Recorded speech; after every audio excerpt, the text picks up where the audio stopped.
Casefile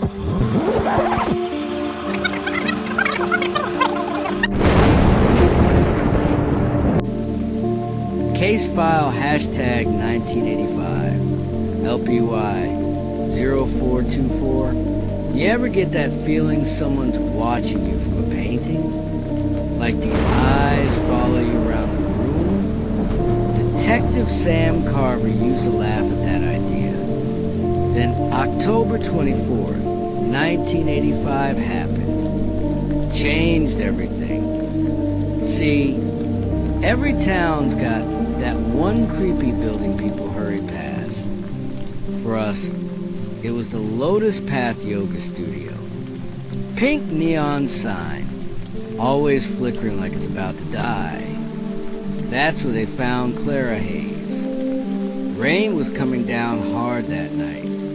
The kind of rain that feels personal. Carver steps past a yellow tape. You know, that plastic tape that always snaps too easy. Clara's lying there cold on her yoga mat. But the real kicker? This little painting next to her. Postcard size. Her face, but wrong. Screaming without making a sound. And the paint? Thick. Red. Still wet. Lab boys said it was human blood mixed with something else they couldn't identify. Here's where it gets weird. Carver lights a candle, holds it close to the painting. Right before his eyes, words start forming in the blood. You talked. Like the painting itself was accusing him. And outside those big studio windows, shadows of people standing perfectly still, counting them later from the crime scene photos. Always 19. Don't know why that number matters yet, but remember it. 3 days later, they find Mark Ruiz in an alley behind the studio. Poor guy looked like he'd been put through a trash compactor. Neck broken in 7 places. Clean breaks, like someone practiced on him. Above him, another little painting. Same size, same wooden frame. Carver does a candle trick again. You ran appears. Creepiest part? When they pried Mark's eyes open, his pupils were blown wide, and the brush strokes on his portrait made patterns that matched which trial documents in the 1600s. Not exactly something you can explain at a press conference.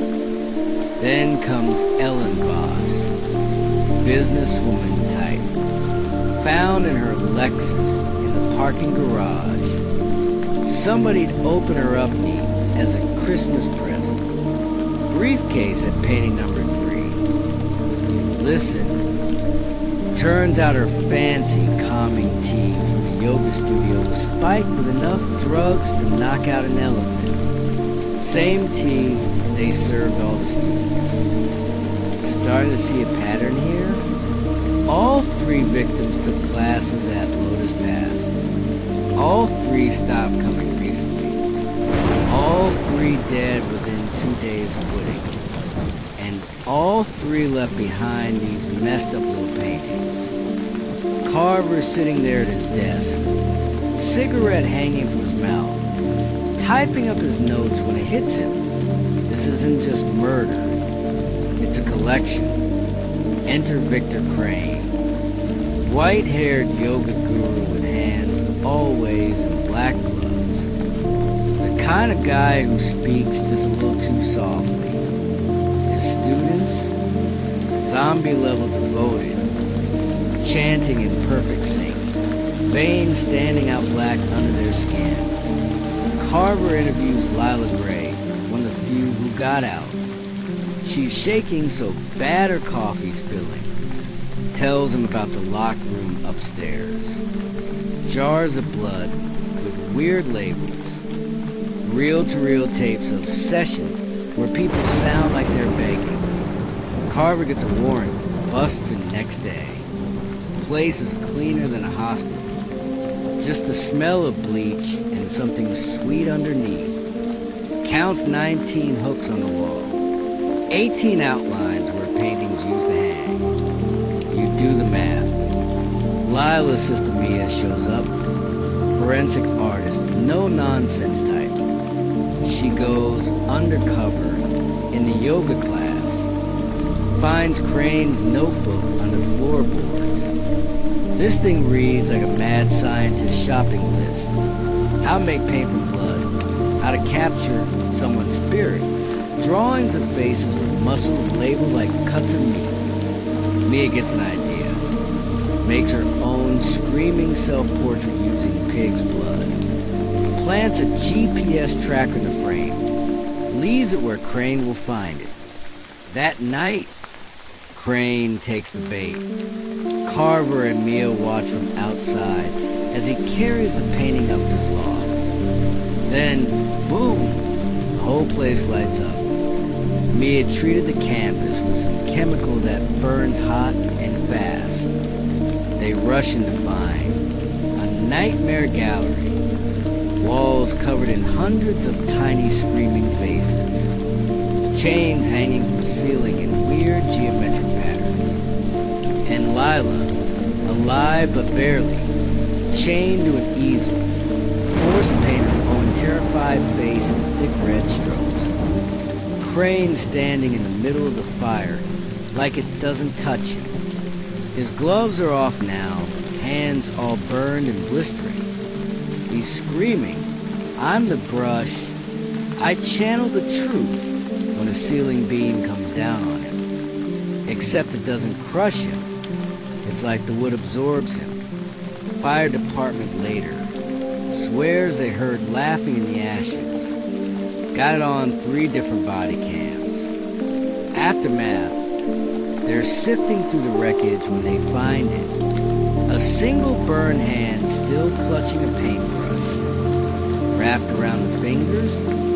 One last blank canvas. Carver takes it home, puts it on his table. Lights a candle. You can guess what happens next. His own face appears, eyes wide with fear. Left pupil dilated just like the victim's.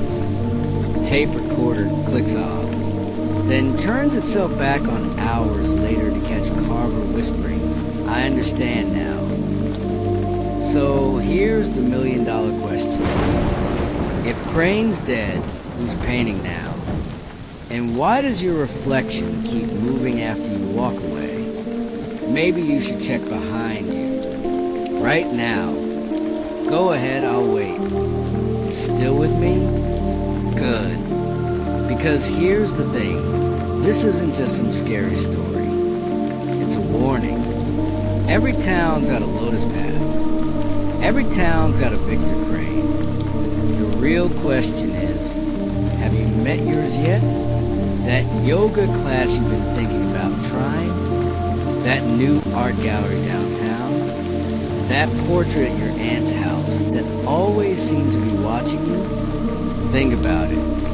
Then think about hitting subscribe. Unless you're worried about what might be watching you through the screen. That button looking awfully red today, isn't it? Share this with someone you care about. Or maybe with someone you don't.